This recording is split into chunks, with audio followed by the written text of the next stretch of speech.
some of our kind of like screw ups, embarrassments at the time felt huge. Traumatic, you guys. And now we laugh at them, but we want to share them because these happen all the time. Idiot, how did I let this happen? Oh my God, is it me? Is it my team? It's being a human? And it really is about your comeback rate. Like, what's next? What do I have to focus on?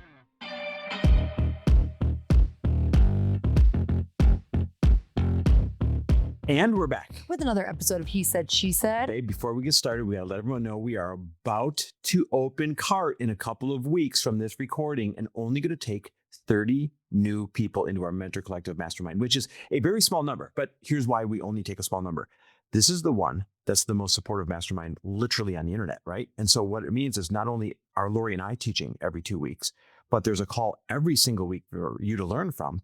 And we have hired coaches that we pay for out of our money, and a lot of them. And they are expertise coaches. So there's a sales coach, a marketing coach, life and health coach. There is a tech coach. I mean, there's everything, right? So any problem you ever have in your business, you have a coach to go to and ask unlimited questions of, courtesy of us paying for the coach. So you don't have to pay for the coach. So everything you ever need is in this mastermind.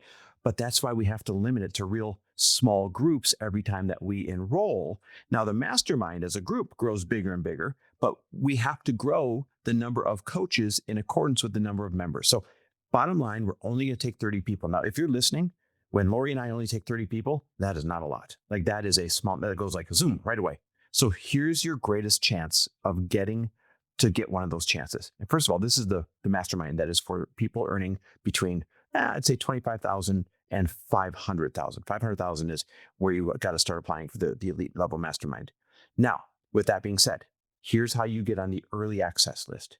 You have to go to chrisharder.me/waitlist. That way you'll be the first to know when we open cart in a couple of weeks. Again, that is chrisharder.me.me/waitlist. chrisharder.me/waitlist.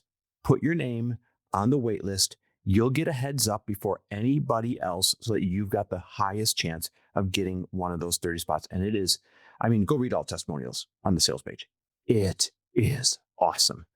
Okay, so we are going to get into our podcast today, and we were discussing what topics we should talk about. And I had thought of sharing with you guys some of our kind of like screw ups, bloopers, embarrassments that at the time felt huge.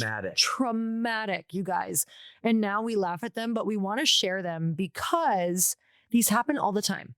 And so it is literally about your comeback rate when you're an entrepreneur. And I think it's really important to know that I can't tell you the amount of people who are big names who have told me the most hilarious stories I can possibly tell you.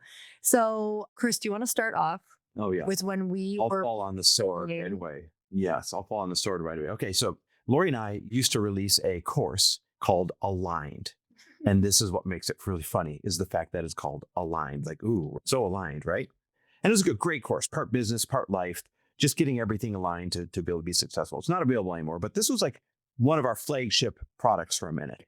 And we really put everything we had into creating the content and the lessons and the flow of the course, and then high production value filming, you name it. Like we went all in on this thing, and this was going to be this big multi-7-figure product, blah, blah, blah, right? So we do the recordings. And if you guys have ever recorded something where it's kind of scripted, because you have to script it to make sure that you're doing all the teaching and hitting all the lessons just right. Well, if you've ever recorded something where it's kind of scripted, it's almost tougher than if you're riffing from your brain. And yes. You tend to screw up a lot. And so I am known for something that is called a Chris lovingly fit. A Chris fit. And a Chris fit is basically when little things go wrong, I lose my shit. There's a temper tantrum that looks like a toddler tantrum. And what's funny is when big things go wrong, I'm cool as a cucumber. Like, no problem. I got this. Oh, aliens are arriving. No problem. I got this. Oh, left my keys in the house when I got in the car. Right? So every time I would screw up on the script, trying to teach the lessons in this course called Aligned, I would kind of like throw a baby Chris fit. And then the more you do it, the bigger the Chris fits get, because you start to get more timeline to you guys, because we had sold the program to a bunch of people with a deadline. So we pre-sold the program, which is totally normal, right? Like back in the day, it wasn't as talked about, but a lot of people were doing it. So our audience like did not know we didn't have all of the content yet, which is, like I said, normal, but not to your audience. So we pre-sell, have all of these people to deliver to, and we had like 3 days to film this big, long course. And it was like the more you tried to nail this particular module, the more it just kept going awry. Yeah, so a lot of pressure. So the Chris fits get bigger and bigger and bigger, but no problem, because our editor, our video editor at the time, his name was Jesse. We're like, hey, Jesse, just make sure you take all these out. No problem. He's like, yeah, I got this. So sure enough, he does all the editing and takes out all the Chris fits and, makes this great course. And we are so proud we release it. And this one was a more high-end course. And we released the first batch of courses to hundreds and hundreds and hundreds of people. I forgot, it was 700 people or something like that. Well, by the end of the first day, those overachievers that like went way ahead in the modules and dove in and spent the whole day doing the course, somewhere in like module 4 or 5, whatever it was, I forget, Jesse had missed a Chris fit. Let this sink in. Picture you're taking a course called Aligned, and you just invested a couple $1,000s in it. And the material's really good. And module 1 goes good, module 2 goes good, module 3, and you get to module 4, and I start teaching. And all of a sudden I screw up on some words, and I go, fuck. And it's still in the course called Aligned. So there's a few overly ambitious people that cruised ahead. And so by the end of the first day, we had 3, 4, 5 emails. They're like, I'm not sure if you guys know this, but Chris is freaking the F out in module 4. You guys might want to do something about it. Some people who had, thank God it was people who they had like been in our world for a long time. So they like thought it was funny, but we did not. So we were dying. So we had to quickly take the course offline. And people are going in and logging in like, wait, where'd the course go? We had to edit it out, re-upload it. Like the whole thing was a mess. Now, what was my lesson from that? Number 1, don't throw fits. Number 2, no matter how hard you try and no matter how good your team is, you're going to make mistakes. Mm-hmm. And you have to be able to have a sense of humor when you do.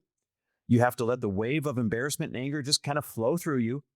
You can't overreact. You just have to fix it right away in the moment, the best that you can.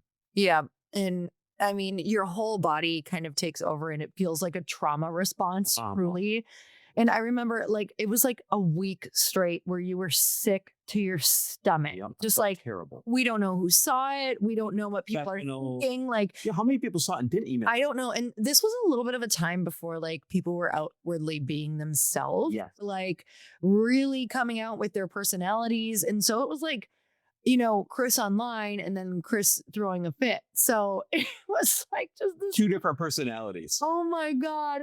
You know what it reminds me of? It reminds me of that quote, sooner or later, you're going to get caught being yourself. So you might as well be yourself now. Well, I might as well do nothing but Chris fits in public. That's why the Audacity Challenge is good for me. I'm like, I just can say whatever I want and it feels better to be caught being myself so that I'm not caught being myself. Well, you know little miss be yourself. What is one of your big F-ups that happen in business? I have so many, and I actually have one that I will never share. It was so bad. Like, I know. Eventually, you know which one, but like I can't even talk about it. I can't even talk about it.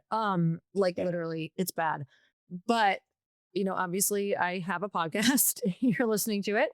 I was interviewing someone I was so excited about. I got to finally interview Boss Babe, the founders of Boss Babe, when it was Natalie and Danielle of Boss Babe. And Natalie is my business partner now. And I am interviewing her. I got clarified, but you didn't know him very well then. No, I did not know. You just met him. Like hardly at all. I'd met her once, like hung out with her a couple times, but at different dinner things. Yeah. And you guys have to understand, they've always been like partners. Like they're always together. Like it's Natalie and Danielle. So my brain just pictures both of them together all the time.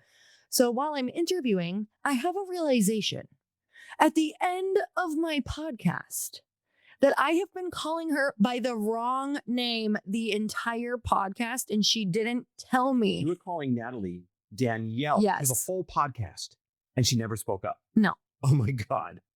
And I was like, did I just call you that? Like through the whole thing? And she was like, yeah, it's fine because we're partners and it happens all the time. I was like, Oh, that doesn't happen all the time. I was like, I feel like such an asshole. I feel like I need to frame this better. I want you guys to picture, like, if you have a podcast, your biggest get, you're like so excited to meet this person. You're so excited to get to know these people. And you're like, oh my God, I can't believe they're going to be on my podcast. This is going to be great. And you get all sorts of downloads. And, this is really going to help the show. And you're all excited. You prepare all your questions. You put a lot of effort into it. And then you spend an hour calling them the wrong effing name. That is hard to live down. A nightmare. And then I had to tell my editors, could you go try to edit out whenever I would say the wrong name because I called her the wrong It's supposed to be name. just like silence, like thing. So tell me, Hank, what was the time that you blah blah blah? I'm just like dying. I was like, what was she thinking the whole time while I was asking her questions? Like, you asshole. Babe, I've got one more because we're on the topic of podcasts and asking editors to edit things out. Oh shit, I know this. All right, here's another major blooper mistake as well. And guys, we're sharing this because it's going to happen. So we want to normalize the mistakes, and then we're going to share like what you do when they happen. But when I released my podcast 1,000 and some episodes ago, I was brand new, and everyone's brand new at some point to something. Now, I, despite owning a tech company today, am not very technologically inclined. It's just never been my thing. And so we had this great big podcast studio set up at our home in Santa Monica and had this great big mixing board. And I was new to podcasting. And I said, hey, what do I do if I have to like cough or something? And my brother, who had set it all up, said, oh, no problem. This button here, you press this, and this right here, you just pull this down and you can talk whatever you want, say whatever you want, and no one's going to hear. The person on the other end's not going to hear. So I'm like, okay, good. Well, I don't know if you guys know this or not, but when you launch a podcast, the best practice is to record 8 incredible episodes before you launch so that you can launch with 4 episodes published right away for people to listen to and fast follow-ons immediately after that. It's one of the ways to boost the numbers of downloads and get on the new and noteworthy and all that stuff. I'm like, your strongest guest. Your strongest guest. So I arranged the strongest guests that I could get my hands on for my first 8 episodes. That means I'm interviewing these people that I look up to. Brand new interviewer, right? So you prepare all the questions. I put my all into this. It's going to be great. And unfortunately, when I scheduled them to do the 8 interviews, I had gotten a cold. And like not a little cold, like a big cold. And so I'm like, okay, no big deal. If I have to cough or if I have to clear my throat or something, I'm just going to pull this little sound thing down and push it back up and no one will ever know. So through the first maybe 6 of 8 episodes, I would be interviewing them and all of a sudden I'd have to clear my throat. And so I'd pull the little sound thing down. I'd go, and then push it back up. And I think I'm in the clear because good news, the person on the other end isn't hearing me. So they're not reacting because I'm pulling the sound to them down, but not on the recording because you're recording 2 different sounds and putting them together on a podcast. So you do an interview. So I look at them on Zoom. They're not reacting. I'm like, woohoo, this is working. And I clear my throat and I clear my throat and I clear my throat over it, like hacking up a lung. Disgusting sounds you got. While they're talking. And so I get through this. I'm like, yeah, babe, I'm so proud. I had a cold. It didn't stop me. I got through this. Every time I'd clear my throat, I just muted it. So we ship off the 8 episodes to our podcast producers. I'm all proud of them. And a couple days later, they send back and they're like, are you joking? Like, what'd you do? Like, this is it? I'm like, what are you talking about? They're like, in every single episode, 8, 9, 10, 15 times, you go, bleh, while the other person is answering. Like, what are we supposed to do? One of the most stressful things about moving into a new home is all the little details you don't think about at first, like window treatments. In our last home, I used blinds.com for our blinds and our curtains, and it was honestly such a seamless experience. They sent me samples super fast. They helped me choose what would look best, and the turnaround time was fast. Thank God, because our windows weren't covered. Everything was easy, beautiful, and done without the headache that I expected. That's why I'm so excited to share blinds.com with you, because they've truly reinvented the way we shop for custom window treatments. So maybe you even just want to upgrade what you have right now. There's no more waiting around all day for an in-home designer just to get an overpriced quote. So with blinds.com, you can shop 100% online or get expert advice through virtual design consultations all on your schedule. Whether you know exactly what you want or you need help deciding, blinds.com makes it simple. You can do it yourself, or you can let their pros handle everything from measure to install. Either way, you'll have experts by your side every step. and you'll get the same designer look that you see in a showroom without the showroom prices. Plus, they've got so much more than blinds. Think bamboo shades, shutters, even outdoor patio shades, and every order is backed by their 100% satisfaction guarantee. With 29 years in business and over 25 million windows covered, they're the number one online retailer for a reason. Right now, blinds.com is giving our listeners an exclusive $50 off when you spend $500 or more. Just use code EARN at checkout. Limited time offer, rules and restrictions apply. See blinds.com for details. Are you ready to take your business marketing to the next level? Meet Brevo, the all-in-one marketing and CRM platform built to help you connect with your customers, boost engagement, and grow your business smarter. With Brevo, you can manage all your customer interactions in one place, nurture leads with their built-in CRM, reach your audience through email and SMS, and keep them coming back with powerful automations. But here's where it gets really exciting. Meet Aura, Brevo's AI assistant. Aura helps you craft smarter campaigns by suggesting personalized content, optimizing send times, and even analyzing performance data to help you improve your strategy in real time. It's like having a marketing expert on your team 24/7. And of course, Brevo offers advanced analytics, seamless integrations, and AI-driven personalization. Everything you need to create multi-channel campaigns that hit the mark every single time. Get started for free today or use code HAPPY to save 50% on starter and business plans for the first 3 months of an annual subscription. Just head to www.brevo.com/happy and take your marketing further with Brevo and Aura. And I was devastated. Devastated. Now, You were devastated. your first You were episode, hard you're to trying deal to with. make, you're probably through a Krista. You were so hard to deal with. I was like, this is a disaster for my life. But you want to make the best first impression possible. I'm like, I can't go back to these 8 big names and ask them to re-record. No. Not going to happen. So I asked the editors, I'm like, fix it. I don't care how you fix it. I don't care if the sound just goes mute. I don't care if you splice it out.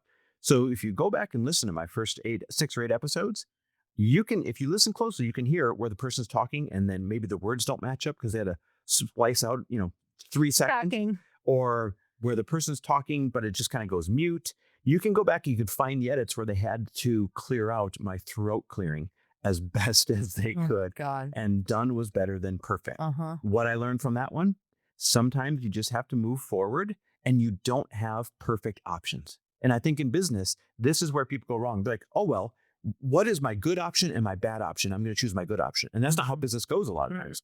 It's, I kind of have 2 not very good options, but you have to move forward with the less bad option. Does that make sense? And that's what I had to do to launch my podcast. Mm-hmm. And you still survive. We're sharing these stories because you have to understand, you still survive. Mm-hmm. But you can't survive if you don't have people to go to that will kick you back in the game, that will tell you how to fix it, that will say, hey, don't worry, I made this mistake once before. Here's what I did. Don't worry, I made this mistake once before and I survived it. I think that's the most important thing is you got to have peers and you have to have mentors that say, don't worry, I've done something like that before and I survived it. You're going to be okay too. Yeah, that's been my biggest learning from hanging out with entrepreneurs, especially like big people who I look up to, is that they share all of that. And it makes me feel so much better. And when you feel alone in it, you're like, I'm such an idiot. How did I let this happen? Oh my God, is it me? Is it my team? It's being a human? And it really is about your comeback rate. Like, how fast can you come back from your failures? The best athletes, they say they don't have a memory. Like they don't remember the bad plays. And while we can laugh at it now, truly when things happen like that, I'm like, my mantra is, well, what's next? Yep. Well, what's next? Because I can't sit here. It's making me feel sick and there's nothing I can do. If there's nothing more I can do about it, then like, what's next? What do I have to focus on? And this is why we put together the Mentor Collective Masterminds, because these mistakes tend to happen, throughout your entire career, but so much more so when you're just getting started, when you're making your first 100 grand, 200 grand, 300, 400, 500 grand, right? Because you're kind of newer at things. And so this is why we have the life coaches in there for you to turn to, life and business coaches. This is why we have the marketing coach to turn to when you screw up your marketing. This is why we have the sales coach to turn to when you screw up your sales. This is why we have the tech coach to turn to when you screw up on your tech, right? We have a coach for every single business discipline that you could possibly need. Heck, we even have an attorney, a small business attorney, a legal coach in there, so that when you get yourself in legal little mix-haps, you got someone to turn to in there as well. And that's why we put together mentor collectives, because not everyone has the resources or the network that we had when we were getting started. And this gives you mentors, right? Lori and I, and the coaches to turn to. And it gives you peers, people that are kind of at the same place as you, maybe a step or two ahead, to be able to say, don't worry, I did that too. Or don't worry, I know how to fix this. Or don't worry, this happened to me the other day. And people that understand your struggle. It is the best. Like, I wish I would have had this, and we created what we wish we had. And it's like our favorite calls to do. They're so fun. Oh God, we get off them and we're on a high. So listen, if you guys want a live call where your business questions are answered every single week, if you want coaches sharing their expertise with you on the in-between weeks, if you want on-demand coaching from every type of business coach you could want, complimentary once you're in the program, and so much more. Matter of fact, here's the coolest new thing we're adding to it. Weekly accountability coaches. Somebody to check in on you and say, hey, last week you said you were going to do X, Y, and Z. Did you do it? Oh, you didn't? Why not? What's your commitment this week? Oh, maybe you need to meet this person. Maybe I need to point you that direction. You know, when people shift from like a job to entrepreneurship, the biggest thing they struggle with is holding themselves accountable. I know. They don't have a boss anymore. Well, we fixed that with this program, but there's only going to be a spot for about 30 of you. So go to right now that this episode's down. I'm not kidding. Get your tail on that wait list. If you're going to be your only shot to get a spot, go to chrisharder.me/waitlist. Again, that is chrisharder.me/waitlist, and that'll get you on the wait list. We're so grateful for you guys, and we will see you next week. Bye, everyone.